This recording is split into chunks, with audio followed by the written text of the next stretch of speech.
In the back. Yes. Has it been hard for women to enter the gaming industry in the past, or has it been hard, or? Take that one. My experiences on that is no. I just think that when you walk into a room full of guys, it's a little intimidating, especially if you're going to be the only woman there. That I think has scared off a lot, at least from my industry. But as far as talent, as far as I'm concerned, there is no glass ceiling. What I love about what I do, what I love about this industry is, like you were saying, I don't care if you're green, yellow, with polka dots, tall, short, male, female, as long as you have the talent and the drive and the passion, you're part of the club. And there is no prejudice, there's no sexism, there is no glass ceiling that I've personally encountered. And I would really, really, really like to see more women come in. But in the beginning, yes, I think there was an intimidation factor. It wasn't because I couldn't do the job, though. On Jimmy Neutron, the person that sat to my right, her name was Ann, and she was brilliant. And she knew her craft very well. And in the film, I did probably 78 or 80 shots in the movie, and we would have the same shots. And she had probably close to that, 80, 90, something like that. We always had these same shots together. And the continuity had to stay the same, and where the children are sitting on this asteroid talking about the parents and all that kind of stuff, they're crying. They're sitting around this campfire. Well, the shots needed to look consistent. It's called continuity. And if I lit a shot, Ann would come in, and we would work together. And I never saw, oh my gosh, you're a woman, you can't be doing this. No, I mean, but she was talented, and it doesn't matter. So maybe in film, at ILM, maybe there's more animators in gaming. I think it's going to be increasing because this industry is not going anywhere but up. You know, it's going to be just evolving into this great thing. And it's not just the first-person shooter games. You know, the students, they have this rock star mentality. They all want to go out there and work for, you know, Gearbox or ID Software, Einstorm, Rockstar. But there's other opportunities. For example, the company iStation down the street, they make interactive reading software using gaming technology that has assessment tools in it, and half the staff that work on that are female. You know, so there's other opportunities that are not just the first-person shooter games that we're used to in school, because that's the stuff that people love. And there's also the casual game market. That's what Richland and Obian are doing. One of the things that I'm personally using gaming technologies for is I'm working with the psychology department at SMU, and we're developing virtual reality scenarios and environments for them to do role play. We're dealing with dating violence, we're dealing with intervention, we're dealing with a series of topics that they would do traditional role play with, but now we're immersing them with an avatar that's controlled by a facilitator, and this avatar has a range of emotions and expressions, and it's far more immersive, and they're getting a lot more physical reactions from people, which is helping them in their research. The same technology can be used obviously in advertising and movies, but also in accident recreation and in a variety of fields. The sky is the limit. It really is. Not to call her out, but Katie McInnis right over here, John's sister, is a big Guitar Hero player. So, just learn that. What was your favorite song, Katie? What was that again? You were talking outside. Bark at the Moon, Ozzy Osbourne. So it's a tough one too. It's a tough one. Good. Next, anybody? Jeremy, also I want to address one more thing about women in gaming.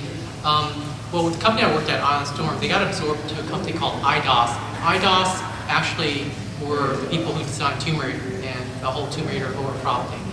When that came about, a lot of these games were more male-oriented, meaning the role heroes, they're more male, you know, big guys with guns and stuff. But Lara Croft came out, actually a lot of females actually identified with the character itself, and that actually started to bring in more female players.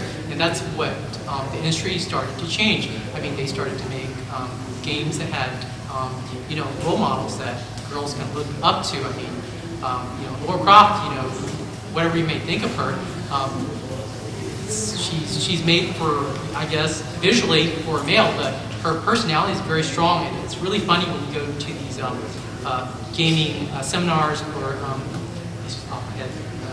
what's the game conference? GDC? Yeah, GDC and stuff like that.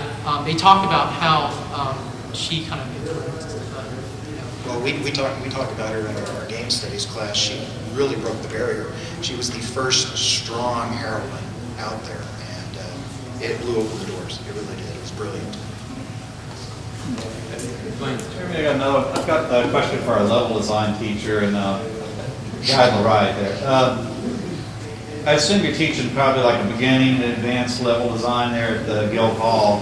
We actually go through several processes. We develop several different projects and teams, starting from simple 2D and then going all the way up to basically they have their own game companies. Okay.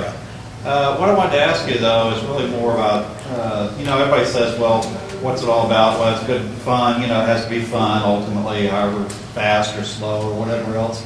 But are there any, as far as teachable things, are there things like cliches, you say, oh, don't do this, don't do that? And are there some specifics in terms of elements of surprise or things that are actually, you want to see included, like almost like a checklist or anything? Or? I wouldn't know about that checklist, but I can tell you there are some do's and don'ts. You want to know what the number one is?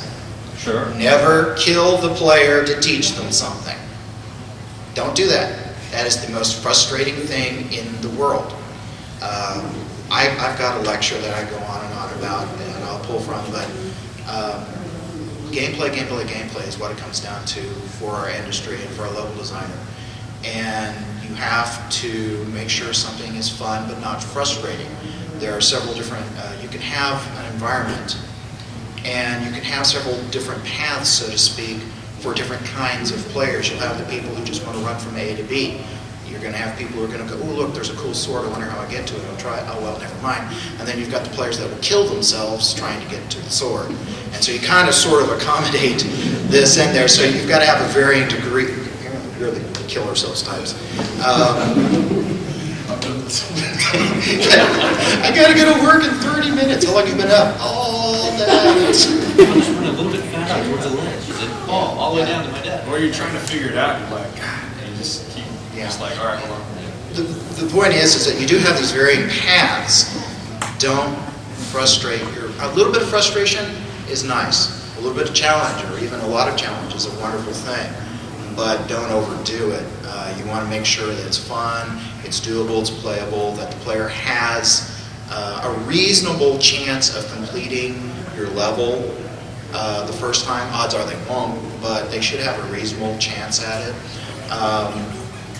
Biggest don't is quite simply, do not kill the player to teach them something. I can't stress that more. What about a little irony or humor? Do you see that? Always, especially in a very dramatic game, just an interjection, just a little interjection of humor helps. Because if you're, well, let's use the zombie example. It's like, okay, you've got one zombie coming at, hey, that's kind of cool. Okay, I've got another zombie coming, hey, that's kind of cool. I've got 50 zombies coming at me. I've got 1,000 zombies coming at me. Now I'm just fighting zombies. Oh, great, it's a zombie killer simulation. Yay. You don't want to overdo it because now zombies are not so cool. You want to have your drama, but you want to break it at appropriate times. And this is where the film industry really helps in that they understand story and pacing. And studying that's going to help a lot. But yeah, a little bit of humor, a little bit of irony, a twist here and there is always a good thing, especially to break the mood. You don't want to go too nuts though.